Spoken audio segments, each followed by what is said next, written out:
नमस्कार बच्चों, Isha classes online education में आपका एक बार फिर से स्वागत है। देखिए बच्चों, 11th क्लास में हम लोग अब तक 5 चैप्टर कंप्लीट कर चुके हैं। लेकिन बच्चों आप ध्यान दीजिएगा, आज के इस वीडियो को शुरू करने से पहले मैं आपको ये समझाना चाहता हूँ कि हमारा जो 40% कोर्स कम हुआ है वो कौन कौन से चैप्टर हैं जिनको रिड्यूस किया गया है, हटाया गया है। तो इसके बारे में हम लोग थोड़ी सी चर्चा कर लेते हैं और उसके बाद हम लोग आगे की पढ़ाई करेंगे। तो देखिए बच्चों, हम अगर बात करें तो देखिए यहां पर जैसे एक बुक है जिसका नाम है आरोह। बुक कौन सी है? आरोह बुक है। और इस आरोह बुक के अंदर टोटल 20 पार्ट हैं। कितने चैप्टर हैं? टोटल 20 पार्ट हैं। इसके अंदर एक तरफ जो है गद्य है और एक तरफ जो है पद्य है, यानी कि गद्य और पद्य 2 पार्ट हैं। गद्य के अंदर 10 चैप्टर हैं और पद्य के अंदर भी 10 चैप्टर हैं। इन दोनों के अंदर ही -4 कर दीजिए, इन दोनों के अंदर ही -4 कर दीजिए और बराबर अगर अपन देखें तो 6 चैप्टर गद्य में बचे हैं और 6 चैप्टर पद में बचे हैं। यानी कि 2021 की जो परीक्षा होने वाली है उस परीक्षा में कौन कौन से पाठ हटाए गए, तो पाठ हटाए गए। तो ये चीज ध्यान रखिएगा, कौन कौन से पाठ हटा दिए गए हैं इसकी जानकारी आपके पास होनी चाहिए। तो यहाँ पर सबसे पहले हम लोग जो गद्य पाठ हैं उस गद्य पाठ के बारे में लिखते हैं कि वहाँ पर कौन कौन से पाठ हटा दिए गए हैं। तो देखिए हमारे यहाँ पर जो तीसरा चैप्टर है, यानी कि पाठ संख्या 3, जिसका नाम है अपू के साथ 2.5 साल। अपू के साथ 2.5 साल, इस चैप्टर को हटा दिया गया है। ये सत्यजीत राय के द्वारा लिखी हुई पथेर पांचाली फिल्म जो है, जो कि 1955 में प्रदर्शित हुई थी, उसके ऊपर ये एक संस्मरणात्मक बात है।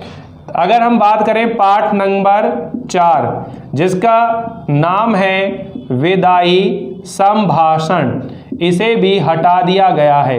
विदाई संभाषण बाल मुकुंद गुप्त के द्वारा लिखा गया एक निबंध है, शिव शंभू के चिट्ठे से, ठीक है, बाल मुकुंद गुप्त। और इसके साथ ही जो मनु भंडारी है, पाठ संख्या 7, पाठ संख्या 7 है, जिस कहानी का नाम है यानी रजनी, ये किसके द्वारा लिखा हुआ है? मनु भंडारी के द्वारा लिखा हुआ है, इसे भी हटा दिया गया है। फिर हम बात करें पाठ संख्या 10, ये पाठ संख्या 10 है, जिसका नाम है आत्मा का ताप। क्या नाम है बच्चों? आत्मा का ताप है। सैयद हैदर रज्जा के द्वारा लिखे हुआ ये चैप्टर है। तो ये जो 4 चैप्टर है बच्चों, ये गद्य भाग के हैं। इन 4 चैप्टर को हटा दिया गया है। अगर हम पद भाग की बात करें तो पद भाग के अंदर जो पाठ है आपका तीसरा, जिसका नाम है राम नरेश त्रिपाठी। क्या नाम है? राम नरेश त्रिपाठी, जिसकी कहानी कविता जो है राम नरेश त्रिपाठी। ये जो राम नरेश त्रिपाठी है, इसकी कविता है पथिक, इसे आपके कोर्स से हटा दिया गया है। फिर हम बात करें पाठ संख्या 6 त्रिलोचन, पाठ संख्या 6 त्रिलोचन, चंपा काले काले अक्षर नहीं चिन्हती, इसे हटा दिया है। पाठ संख्या 8, जिसका नाम है अक महादेवी, जिसे कन्नड़ की मीरा भी कहा जाता है, ठीक है, इसकी 2 कविताएं थी, हटा दी हैं। और इसी के साथ जो पाठ है 9वां, अवतार सिंह पास, अवतार सिंह पास, सबसे खतरनाक। ये जो 4 चैप्टर हैं बच्चों, ये पद पोर्शन में से, पद भाग में से हटा दिए गए हैं। यानी बाकी के अगर हम कोर्स की बात करें तो 2021 परीक्षा के लिए हमारे पास जो 40% कोर्स हटा दिया गया है, उसके बाद में अगर देखें तो आरोह बुक के अंदर जो कुल चैप्टर हमें याद रखने हैं, 12 चैप्टर पढ़ने हैं, 6 गद्य के पढ़ेंगे और 6 पद के पढ़ेंगे। तो जो चैप्टर हटा दिए गए हैं उन चैप्टर को आपको पढ़ने की आवश्यकता नहीं है, उनकी तैयारी करने की आवश्यकता नहीं है, समझ में आए ना। तो हम इन चैप्टरों को नहीं पढ़ाएंगे, इन चैप्टर्स को छोड़कर ही हम लोग अपनी पढ़ाई करेंगे। तो देखिए दूसरी जो बुक है बच्चों, पहली बुक आरोह है और जो दूसरी बुक है जिसका नाम है वितान। दूसरी बुक का नाम क्या है? वितान। इसके अंदर जो चैप्टर है आलो आंधारी, आलो आंधारी, बेबी हालदार, ये चैप्टर है। एक चैप्टर ये इसको हटा दिया गया है वितान में से, बाकी के चैप्टर यथावत बने हुए हैं। और जो व्याकरण का पोर्शन है, व्याकरण में से कोई भी टॉपिक आपके नहीं हटे हैं, सभी टॉपिक यथावत हैं, जिनको आप लोगों को पढ़ना है, तैयारी करनी है। तो आप लोगों को ये कोर्स समझ में आ गया होगा बच्चों। पेपर जो है आप लोगों का पूरा 100 नंबर का ही होने वाला है। पेपर के अंदर कोई भी अंक भार जो है वो कम नहीं हुए। पहले जैसे आपके 3 घंटे का पेपर होता था, उसी तरह 3 घंटे का आपका पेपर होगा। पेपर का टाइम भी वही रहेगा और नंबर भी वही रहेंगे, नंबर में कटौती नहीं हुई है। पूरा 100 नंबर का आपका पेपर होने वाला है। तो आप इस कोर्स को हटा करके और अपनी तैयारी पर जुट जाएं, तैयारी करते रहें। आपको यहाँ इस चैनल पर पूरे तरीके से ये पढ़ाई लगातार इसी तरह से आप लोगों को करवाते रहेंगे। इन चैप्टर के जितने भी महत्वपूर्ण प्रश्न हैं उनके बारे में भी हम लोग चर्चा करेंगे। तो एक बार स्क्रीनशॉट ले लीजिए। फिर हम लोग आज का ये जो पाठ है स्पीति में बारिश, इसे हम लोग पढ़ते हैं। इसके लेखक परिचय के बारे में आप देखिए, ये हमारे कोर्स में है स्पीति में बारिश। ये एक यात्रा वृतांत है बच्चों। अब यात्रा वृतांत क्या होती है, पहले तो आपको ये समझ में आना चाहिए कि यात्रा वृतांत जो है साहित्य की वह विधा होती है जिसमें लेखक अपनी किसी यात्रा का वर्णन करता है और उस यात्रा के मार्ग में जो भी उसने प्राकृतिक स्थान देखे हैं, जो भी वहाँ का सामाजिक संरचना है, वहाँ के जो भी जलवायु है, वहाँ की जो भी भौगोलिक परिस्थिति है, वहाँ के समाज की क्या स्थिति है, इन सब चीज़ों का जो वर्णन है वो यात्रा वृतांत के अंदर करते हैं। हम इस चैप्टर के अंदर स्पीति की यात्रा करने वाले हैं। कहाँ की यात्रा करने वाले हैं? स्पीति की यात्रा करने वाले हैं। ये चैप्टर मैं आप लोगों को बाद में समझाऊंगा। सबसे पहले हम लोग बात करेंगे ये जो कवि का परिचय, लेखक का परिचय। लेखक परिचय हम लोग पहले सीखेंगे कि जो कृष्णनाथ जी हैं, इनका जन्म सन 1934 ईस्वी के अंदर हुआ था। तो मैं आप लोगों को हैंड टू हैंड नोट करवाता हुआ चल रहा हूं। आप अपने रजिस्टर के अंदर यथावत जैसा मैं लिख रहा हूं वैसे आप लोग नोट करते रहेंगे ताकि आप लोगों को परिचय जो है अच्छे से सीख जाए। इन्होंने अर्थशास्त्र के अंदर, इकोनॉमिक्स के अंदर, इन्होंने जो काशी विश्वविद्यालय है वहाँ से इन्होंने एमए किया था और बाद में अर्थशास्त्र के ही क्या बन गए, ये प्रोफेसर बन गए, प्रोफेसर बन गए। इनको लोहिया सम्मान मिला है। तो हम लोग क्रम से इनके जीवन परिचय को लिखते हुए चलते हैं। कृष्णनाथ जी का जीवन परिचय। कृष्णनाथ जी का परिचय। हालांकि आपके एग्जाम के अंदर इस तरह की बात नहीं आएगी, लेकिन फिर भी आप लोगों को इन चीज़ों को सीखते रहना चाहिए। कृष्णनाथ जी का जन्म। कृष्णनाथ जी का जन्म सन 1934 ईस्वी में वाराणसी में हुआ है। वाराणसी यानी उत्तर प्रदेश के अंदर इनका क्या हुआ है, जन्म हुआ था। काशी विश्वविद्यालय से, काशी विश्वविद्यालय से अर्थशास्त्र में MA किया था। इसके बाद इनका झुकाव, इसके बाद इनका झुकाव समाजवादी आंदोलन, समाजवादी आंदोलन एवं बौद्ध दर्शन की ओर हो गया। बौद्ध दर्शन की ओर हो गया, यानी इनका जो झुकाव है वो बौद्ध धर्म की ओर हो गया। और बौद्ध धर्म के जितने भी मिथक थे या उनके धर्म को लेकर जितनी भी जो झूठी बातें फैली हुई थी, उनकी खोज करने के लिए इन्होंने हिमालय की कई स्थानों की यात्राएं करी इन्होंने, और अपनी यात्रा के अनुभवों को इन्होंने लिखा है और एक सुंदर साहित्यिक विधा आपके सामने उभर कर आई है यात्रा वृत्तांत के रूप में। तो हम लोग सीखेंगे। यहाँ पर देखें स्पीति के अंदर कैसे बारिश हुई है, स्पीति कहाँ पर स्थित है, ठीक है। ये अर्थशास्त्र के विद्वान थे, ये अर्थशास्त्र के विद्वान थे, क्योंकि इकोनॉमिक्स से अर्थशास्त्र से एमए किया था, अर्थशास्त्र के विद्वान थे। और काशी विद्यापीठ में, और काशी विद्यापीठ में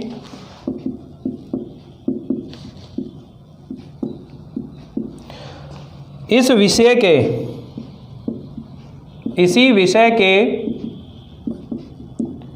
प्रोफेसर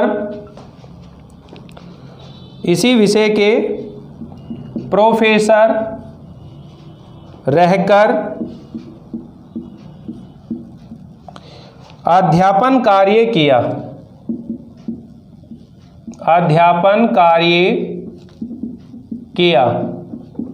इसी विषय के प्रोफेसर रहकर अध्यापन कार्य किया। भारतीय और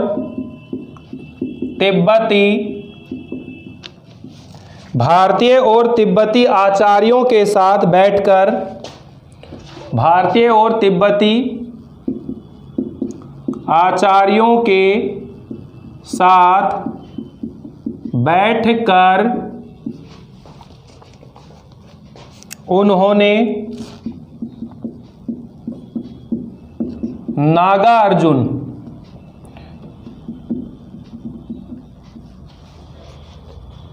के दर्शन और वज्रयानी, ये वज्रयानी जो है बौद्ध धर्म की एक शाखा है, वज्रयानी परंपरा का अध्ययन शुरू किया।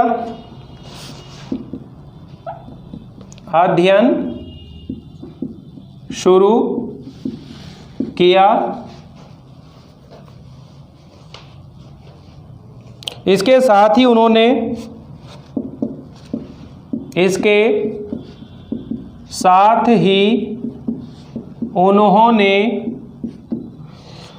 बौद्ध दर्शन पर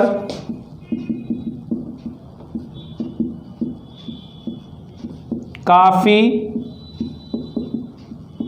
लिखा है। यानी बौद्ध दर्शन बौद्ध धर्म के अनुयायी बन गई है। यहां पर देखिए क्या बात लिख रखे हैं, सन 1934 के अंदर वाराणसी के अंदर इनका जन्म हो गया और अर्थशास्त्र में इन्होंने एमए किया। कहाँ से किया? जो काशी विश्वविद्यालय। और इसके बाद इनका जो झुकाव है वो समाजवादी आंदोलन और बौद्ध दर्शन की ओर हो गया। ये अर्थशास्त्र के विद्वान थे और काशी विद्यापीठ में इकोनॉमिक्स के, अर्थशास्त्र के क्या बन गए? प्रोफेसर बन गए। फिर उसके बाद में वहीं पर अध्यापन कार्य करा, लोग मतलब बच्चों को पढ़ाना शुरू कर दिया। भारतीय और तिब्बती आचार्यों के साथ बैठकर उन्होंने नागार्जुन के दर्शन किए और बौद्ध धर्म की वज्रयान और हीनयान दो परम शाखाएं हैं। तो इन्होंने वज्रयानी परंपरा का क्या किया? अध्ययन शुरू किया। इसके साथ ही उन्होंने बौद्ध दर्शन पर काफ़ी लिखा है। बौद्ध दर्शन पर काफ़ी लिखा है। इसके साथ इन्होंने लोहिया सम्मान इनको मिला है। कृष्णनाथ जी का हिंदी और अंग्रेजी दोनों भाषाओं पर समान अधिकार था। यहाँ पर अगर हम बात करें, कृष्णनाथ जी का हिंदी और अंग्रेजी हिंदी और अंग्रेजी दोनों भाषाओं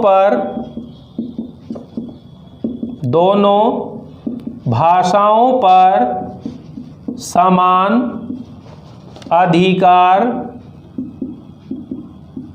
समान अधिकार था। हिंदी की साहित्यिक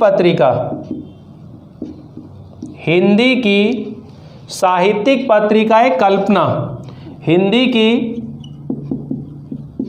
साहित्यिक पत्रिका कल्पना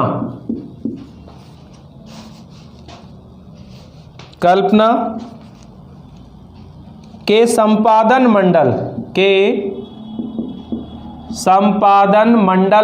मतलब समूह, मंडल से कई सालों मंडल में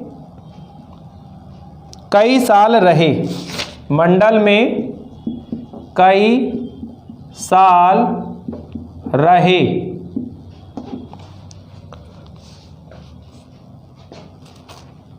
तथा कुछ वर्षों तक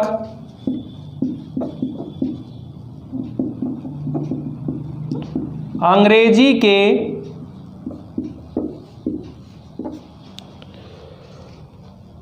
मैनकाइंड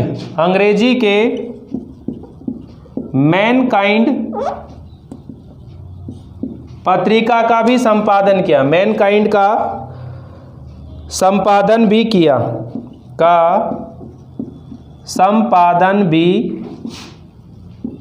किया। यानी दो पत्रिकाएं होगी, एक कल्पना हो गई और एक मैनकाइंड। तो इन्होंने हिंदी और अंग्रेजी दोनों भाषाओं पर समान अधिकार प्राप्त कर रखा था।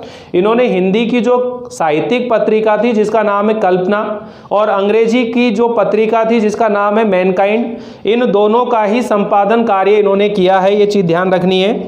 उन्होंने हिमालय के अनेक स्थलों की यात्राएं की हैं। उन्होंने यानी कृष्णनाथ जी ने, उन्होंने हिमालय के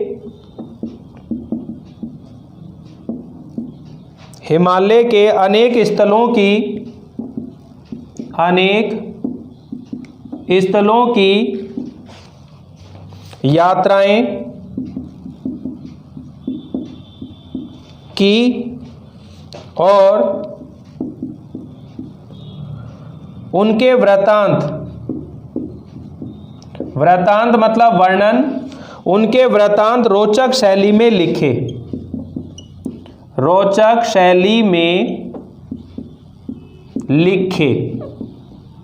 तो ये इनका छोटा सा परिचय है। फिर हम बात करें कि प्रमुख रचनाएं कौन कौन सी हैं। तो देखिए प्रमुख रचनाएं, इनकी प्रमुख रचनाएं इस प्रकार हैं। इनकी प्रमुख रचनाएं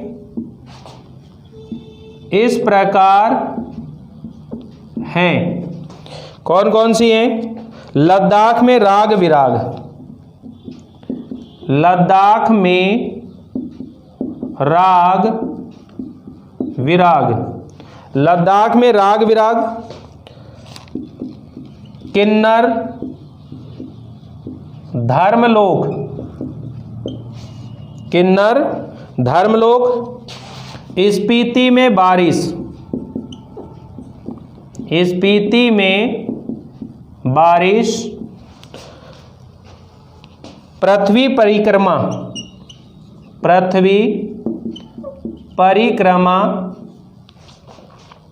हिमालय यात्रा,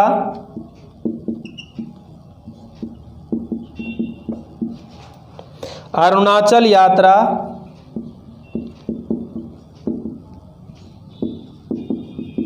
अरुणाचल यात्रा और बौद्ध निबंधावली, बौद्ध निबंधावली, निबंध की पंक्ति आदि हैं। और इनको जो सम्मान मिला है वो मिला है लोहिया सम्मान। अगर हम सम्मान की बात करें तो कौन सा मिला है? लोहिया सम्मान। ठीक, तो ये इनका छोटा सा क्या है, आपके सामने एक परिचय आ रहा है, जिसको आप लोग ध्यान रखेंगे, अपने रजिस्टर में नोट कर लेंगे कि कृष्णनाथ जी का जन्म जो है सन 1934 के अंदर वाराणसी के अंदर हुआ है, उत्तर प्रदेश के अंदर हुआ है। और उत्तर प्रदेश के अंदर ही जो काशी विश्वविद्यालय है वहाँ पर इन्होंने अर्थशास्त्र के अंदर MA किया है। और उसके अध्ययन के बाद ही इनका जो झुकाव है वो समाजवादी आंदोलन और बौद्ध दर्शन की ओर हो गया, बौद्ध धर्म के अनुयायी बन गए। अर्थशास्त्र के अच्छे विद्वान थे, काशी विद्यापीठ में इसी विषय के प्रोफेसर रहे और वहाँ पर अध्यापन कार्य किया। भारतीय और तिब्बती जो आचार्य थे उन आचार्यों के साथ बैठकर इन्होंने नागार्जुन के दर्शन किए और वज्रयानी परंपरा का अध्ययन शुरू किया। इसके साथ ही उन्होंने बौद्ध दर्शन पर काफ़ी कुछ लिखा है। कृष्णनाथ जी हिंदी और अंग्रेजी दोनों भाषाओं पर इनका समान अधिकार रहा है और यही कारण है कि इन्होंने हिंदी की जो साहित्यिक पत्रिका है कल्पना, उसका संपादन मंडल में कई साल तक रहे और कुछ वर्षों तक ये अंग्रेजी के मैनकाइंड जो पत्रिका है उसका संपादन भी इन्होंने किया। इन्होंने हिमालय के अनेक स्थलों की यात्राएं की हैं और उनके वृत्तांत बहुत ही रोचक शैली के अंदर लिखे हैं। इनकी जो प्रमुख रचनाएं हैं, इनकी प्रमुख रचनाएं इस प्रकार होगी भाई, लद्दाख में राग विराग, किन्नर धर्मलोक, स्पीति में बारिश, पृथ्वी परिक्रमा, हिमालय यात्रा, अरुणाचल यात्रा, बौद्ध निबंधावली आदि।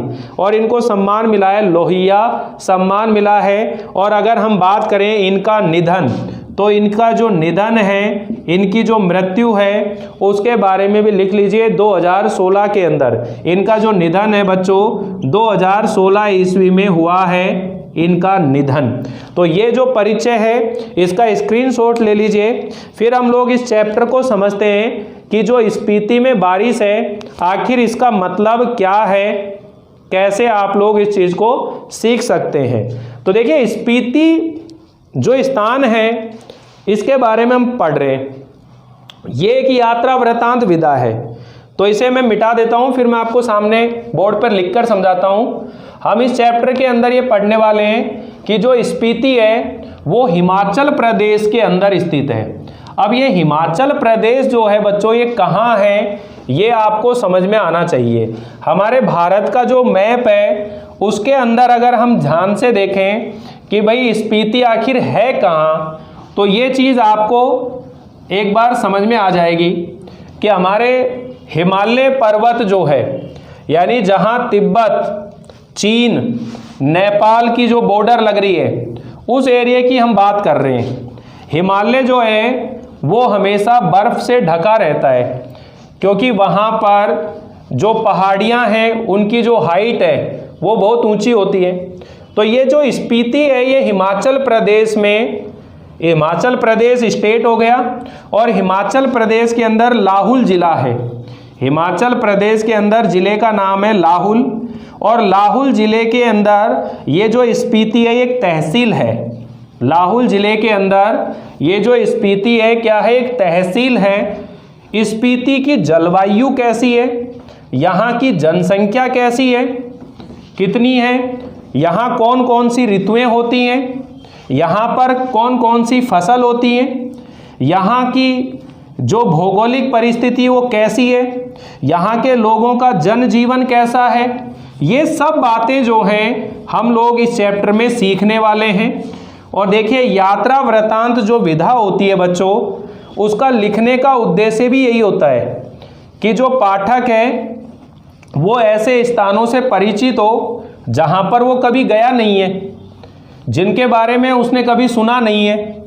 तो ये जो कृष्णनाथ जी हैं इन्होंने हिमालय की कई यात्राएं करी हैं। हिमालय की, तो हिमालय के मध्य में स्थित है ये स्पीति। यहाँ थोड़ी बहुत आपको भूगोल भी सीखने को मिलेगी, थोड़ा बहुत इतिहास भी आपको पता लगेगा कि ये जो स्पीति है इसका इतिहास क्या रहा है। जब हमारा देश प्राचीन समय के अंदर अंग्रेज़ों के अधीन था, तो अंग्रेज़ों के पास ये किस तरह से स्पीति पहुंचा, इन सभी प्रश्नों के बारे में हम लोग सवाल करने वाले हैं। तो सबसे पहले तो ये देखिए बच्चों, ये एक यात्रा वृत्तांत है। यात्रा वृत्तांत यानी यात्रा का वर्णन। यात्रा का क्या किया जा रहा है, वर्णन किया जा रहा है। और यहाँ पर किस यात्रा का वर्णन किया जा रहा है कि जो लेखक है कृष्णनाथ जी वो स्पीति में गए थे। कहाँ गए थे? स्पीति में गए थे। अब ये स्पीति है कहाँ, ये समझिए कि हिमाचल प्रदेश, किसकी बात होगी? हिमाचल प्रदेश के अंदर लाहुल जिला, और लाहुल जिले की, ठीक है, लाहुल जिला हो गया, और जो स्पीति है ये इसकी तहसील हो गई। स्पीति क्या है? इसकी तहसील है। तो यहाँ जो ये स्पीति है, इस स्पीति की जनसंख्या कितनी है, यहाँ का क्षेत्रफल कितना है, यहाँ पर कौन कौन सी ऋतु होती है, यहाँ के लोग कौन कौन सी फसल उगाते हैं, यहाँ पर जो पहाड़ी हैं, सबसे पहले तो देखिए कि ये पहाड़ी इलाके की बात हो रही है। किसकी बात हो रही है? अगर बच्चों हम लोग बात करें तो जैसे अपने भारत की स्थिति जैसे इस तरह से होती है, ये देखिए। अब ये वाला जो ऊपर का इलाका है, ये वाला, यहाँ ऊपर ही ऊपर क्या है? चीन है। इधर जो है ये आपका हो गया नेपाल। क्या चीज हो गई? ये नेपाल हो गया। और यहीं पर जो है हिमाचल प्रदेश है। यहाँ पर क्या है? हिमाचल प्रदेश है। ये जो है समुद्र है, ये भी समुद्र है, और यहाँ ये जो है पाकिस्तान है इस इलाके में। तो ये भारत की स्थिति के अंदर समझिए, ये जो हिमालय पर्वतमाला है, यानी हिमालय पर्वतमाला जो है वहाँ हिमालय के अंदर बर्फ जमी होती है, और उसी के मध्य के अंदर ये तहसील है स्पीति। जैसे आप ऐसे सीखिए कि आपने नैनीताल, मनाली, लेह, लद्दाख, कुल्लू, शिमला, ठीक है ना, और इसी तरह के पहाड़ी इलाकों के बारे में आपने सुन रखा होगा, जहां पर पर्यटक जाते हैं और अपने जीवन में वहाँ का जो एक्सपीरियंस है, अनुभव है, उसको लेकर आते हैं। लेकिन ऐसे ही पर्यटन स्थलों में से एक स्थान है स्पीति, लेकिन स्पीति में लोग कम जाते हैं। उसका कारण क्या है कि जो स्पीति है वो मध्य हिमालय में बसा हुआ है, चारों तरफ पहाड़ों से घिरा हुआ है। उधर जाने का जो रास्ता है, आने जाने का जो रास्ता है, बहुत दुर्गम है। दुर्गम का मतलब है बहुत कठिन है, जहां आसानी से आया जाया नहीं जा सकता। वहां ऊंचे ऊंचे दर्रे हैं। दर्रे का मतलब क्या होता है, ये समझ में आना चाहिए। दर्रे का मतलब होता है कि पहाड़ों के मध्य से आने जाने के लिए जो सकरा रास्ता होता है, उस सकरे रास्ते को किस नाम से जानते हैं? दर्रों के नाम से जानते हैं। तो हम लोग यहाँ इस चैप्टर के माध्यम से यहाँ बैठे हुए और स्पीति की यात्रा करेंगे। तो यात्रा कर रहे हैं हम लोग, और लिखने वाला व्यक्ति कौन है? कृष्णनाथ जी हैं। हम लोग पढ़ेंगे स्पीति में जनसंख्या क्या है, क्षेत्रफल क्या है, ऋतु क्या है, फसल क्या है, वहाँ की भौगोलिक परिस्थिति कैसी है, स्पीति की अक्षांश और देशांतर स्थिति कैसी है। तो देखिए, अक्षांश और देशांतर स्थिति यानी भूगोल की बात हो रही है, ज्योग्राफी की बात हो रही है। इन सभी चीज़ों को मैं आप लोगों को समझाते हुए और हम लोग बुक की रीडिंग करते हुए पढ़ेंगे। बच्चों, पढ़ना केवल रीडिंग करना नहीं होता है। उस बुक के अंदर जो भी शब्दावली आती है, उन सारी शब्दावली को हम लोग क्लियर करते हुए चलेंगे, ताकि ये जो चैप्टर है ये हमको बहुत अच्छे से समझ में आ सके। यहीं स्पीति के अंदर एक दक्षिण के अंदर पर्वत श्रेणी का नाम आएगा, जिसे हम मान्य श्रेणी के नाम से जानते हैं। किस नाम से जानते हैं? मान्य श्रेणी के नाम से जानते हैं। तो आपसे पूछा जाएगा कि दक्षिण में जो पर्वत श्रेणी है उन्हें मान्य श्रेणी क्यों कहते हैं, उन्हें मान्य श्रेणी क्यों कहते हैं? तो आप ये देखिए, इसका उत्तर क्या रहेगा कि दक्षिण के अंदर जो पर्वत श्रेणी है उन्हें मान्य श्रेणी इसलिए कहते हैं क्योंकि उन पर्वत श्रेणियों पर बौद्धों के जो लामा हैं, लामा मतलब बौद्ध धर्म के जो संत हैं, उनके जो आचार्य, उनको लामा बोला जाता है। तो बौद्ध धर्म के जो लामा हैं उनके द्वारा बौद्ध धर्म का एक बीज मंत्र है ओम पद्मे हुम, ठीक है ना। ओम पद्मे हुम, ये उनका बीज मंत्र है, और इस मंत्र से करुणा और उदासी का भाव जागता है। और लेखक कहता है कि ऐसा हो सकता है कि इन पहाड़ियों के ऊपर बौद्धों का जो बीज मंत्र है माने, उसका बहुत अधिक मात्रा में क्या किया गया है, जाप किया गया है। और उस मंत्र का जाप होने की वजह से ही इन पहाड़ियों पर क्या छा गई है, उदासी छा गई है। और इसीलिए इन पहाड़ियों का जो नाम है वो मान्य श्रेणी पड़ गया होगा। ठीक है, क्योंकि सारे जो पहाड़ हैं वो बर्फ से घिरे हुए हैं, बर्फ छाई रहती है। और वहां पर जो 2 ही ऋतुएं आती हैं, कितनी ऋतुएं होती हैं वर्ष में, 2 ही ऋतुएं होती हैं। एक शीत ऋतु होती है और अल्पकाल कम समय के लिए 2-3 महीने के लिए केवल कौन सी ऋतु आती है, बसंत ऋतु आती है। बसंत ऋतु के अंदर भी वहां का जो टेम्परेचर है वो 15 डिग्री सेंटीग्रेड होता है और सर्दियों के अंदर जो टेम्परेचर है वो 8 डिग्री सेंटीग्रेड होता है। यानी सेंटीग्रेड से नहीं नापा जा सकता। लेखक ये कहता है अगर आप वहां जाकर देखोगे तो ठंड कितनी अधिक है कि आप सोच भी नहीं सकते। वहां जो पहाड़ हैं वो बिल्कुल वीरान हैं, नंगे हैं, यानी हरियाली का नामो निशान नहीं है। क्यों नहीं है? क्योंकि बारिश नहीं होती है, और बारिश नहीं होती है तो बर्फ ही बर्फ छाई हुई है। ठीक है, और बर्फ छाई है इसलिए वहां पर सिंचाई के साधन उपलब्ध नहीं है। इसीलिए वहां पर केवल 2 फसल जो है उगती है, पैदा होती है। 2 किस्म का, जो गेहूं, सरसों, मटर, ये फसल वहां पर उगती है। वहां के लोगों का जो जनजीवन है वो बहुत ज़्यादा कठिन है। तो देखिए बच्चों, हम लोग यहाँ इसको पढ़ने वाले हैं। एक बार सभी आप अपनी अपनी बुक निकाल लीजिए। हम लोग कवि का परिचय यानी लेखक का परिचय और ये जो पाठ परिचय, इसकी रीडिंग करेंगे आज इस वीडियो के अंदर। तो देखिए, ये चीज़ आपको समझ में आ गई। कृष्णनाथ जी का जन्म सन 1934 में वाराणसी उत्तर प्रदेश में हुआ है। और इनकी जो प्रमुख रचनाएं हैं, लद्दाख में राग विराग, किन्नर धर्मलोक, स्पीति में बारिश, पृथ्वी परिक्रमा, हिमालय यात्रा, अरुणाचल यात्रा, बौद्ध निबंधावली, हिंदी और अंग्रेजी में कई पुस्तकों का इन्होंने संपादन किया है और लोहिया सम्मान इनको मिला हुआ है। सन 2016 में इनका निधन हो गया।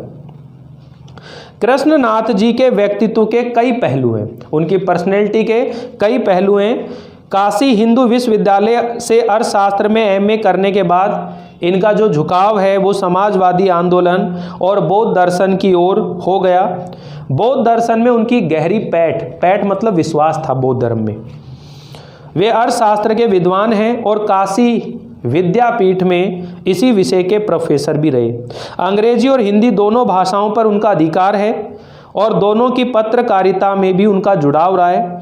हिंदी की साहित्यिक पत्रिका है जिसका नाम है कल्पना के संपादक मंडल में वे कई साल रहे और अंग्रेजी की मैनकाइंड का कुछ वर्षों तक संपादन किया। ये राजनीति, पत्रकारिता और अध्यापन की प्रक्रिया से गुजरते गुजरते बौद्ध दर्शन की ओर मुड़ गए। भारतीय और तिब्बती आचार्यों के साथ बैठकर उन्होंने नागार्जुन के दर्शन और वज्र यानी परंपरा का अध्ययन शुरू किया। भारतीय चिंतक जे कृष्णमूर्ति ने जब बौद्ध विद्वानों के साथ चिंतन मनन शुरू किया था तो कृष्णनाथ जी भी उसमें शामिल थे। बौद्ध दर्शन पर कृष्णनाथ जी ने काफ़ी कुछ लिखा है। ठीक है, ये बात हम लोग कर चुके हैं, बता चुके हैं। इतना कुछ करने के बावजूद भी कृष्णनाथ जी की जो सृजन आकांक्षा है वो पूरी नहीं हुई, इसीलिए वो यायावर हो गए। यायावर का मतलब है घुमंतु प्रवृत्ति के हो गए, जगह जगह की यात्रा करने वाले बन गए। और एक यायावरी तो उन्होंने वैचारिक विचारों के धरातल पर की थी और दूसरी जो है सांसारिक अर्थ में की थी। उन्होंने हिमालय की यात्रा शुरू की और उन स्थलों की खोजना और खंगालना शुरू किया जो बौद्ध धर्म और भारतीय मिथकों से जुड़े हैं। फिर जब उन्होंने इस यात्रा को शब्दों में बांधना शुरू किया तो यात्रा वृतांत जैसी विधा अनूठी विलक्षणता से भर गई। कृष्णनाथ जहाँ की यात्रा करते हैं वहाँ वे सिर्फ एक पर्यटक नहीं होते हैं बल्कि एक तत्ववेता, खोजकर्ता की तरह वहाँ का अध्ययन करते चलते हैं। पर वे केवल शुष्क अध्ययन नहीं करते बल्कि उस स्थान विशेष से जुड़ी हुई जो स्मृतियाँ होती हैं, यादें होती हैं, उनको उघाड़ते हैं यानी उन्हें उजागर करते हैं। वे स्मृतियाँ होती हैं जो इतिहास के वेग में सिर्फ स्थानीय रहकर रह गई है, लेकिन जिनका संपूर्ण भारतीय लोकमानस पर गहरा रिश्ता रहा है। पहाड़ के किसी छोटे बड़े शिखर पर दुबक कर बैठी वो विस्मृति, यानी कि एक भूला हुआ सा जो जगह है, वो स्मृति मानो कृष्णनाथ जी की प्रतीक्षा कर रही हो कि वो आएं, उसे देखें और उसके बारे में लिखकर उसे जनमानस के पास ले जाएं। कृष्णनाथ जी के यात्रा वृतांत जो है वो केवल स्थान विशेष से जुड़े होकर भी भाषा, इतिहास, पुराण का संसार समेटे हुए हैं। पाठक उनके साथ खुद यात्रा करने लगता है। वे लोग जो इन स्थानों की यात्रा कर चुके होते हैं, वे भी अगर कृष्णनाथ जी के यात्रा वृतांत को पढ़ेंगे तो उन्हें कुछ नया लगेगा। उन्हें महसूस होगा कि उनकी पुरानी यात्रा अधूरी थी और कृष्णनाथ जी के यात्रा वृतांत को पढ़कर वो पूरी हो गई। स्पीति में बारिश, ये जो पाठ परिचय, इसको ध्यान से समझिए बच्चों। पाठ एक यात्रा वृतांत है। स्पीति हिमाचल के मध्य में स्थित है। यह स्थान अपनी भौगोलिक एवं प्राकृतिक विशेषताओं के कारण अन्य पर्वतीय स्थलों से बिल्कुल भिन्न है। लेखक ने इस पाठ में स्पीति की जो जनसंख्या है, ऋतु, फसल, जलवायु तथा भूगोल का वर्णन किया है, जो परस्पर एक दूसरे से संबंधित हैं। पाठ में दुर्गम क्षेत्र स्पीति में रहने वाले लोगों के कठिनाई भरे जीवन का वर्णन किया गया है। कुछ युवा पर्यटकों का पहुंचना स्पीति के पर्यावरण को बदल सकता है। ठंडे रेगिस्तान जैसे स्पीति के लिए उनका आना वहां बूंदों भरा एक सुखद संयोग बन सकता है। तो इस तरह से आप लोग इस चैप्टर को अच्छे से सीख जाएंगे बच्चों। अब नेक्स्ट वीडियो के अंदर हम लोग इस चैप्टर की रीडिंग करेंगे और इसके जितने भी महत्वपूर्ण प्रश्न हैं उनके बारे में भी हम लोग चर्चा करेंगे। तो आप लोगों को ये पाठ कैसा लगा, कितना समझ में आया, मुझे ज़रूर बताइएगा। पूरा वीडियो ध्यान से देखिएगा बच्चों। इतनी मेहनत से आप लोगों के लिए वीडियो बनाए जा रहे हैं तो हमारी मेहनत का थोड़ा तो कद्र करें आप लोग, और पूरा वीडियो ध्यान से देखें, सुने। और अगर आप चैनल पर पहली बार हैं तो सब्सक्राइब जरूर कर दीजिए ताकि समय पर नोटिफिकेशन मिलता रहे। मिलते हैं अगली बार इस चैप्टर को आगे बढ़ाते हुए। तब तक के लिए थैंक यू, बाय बाय।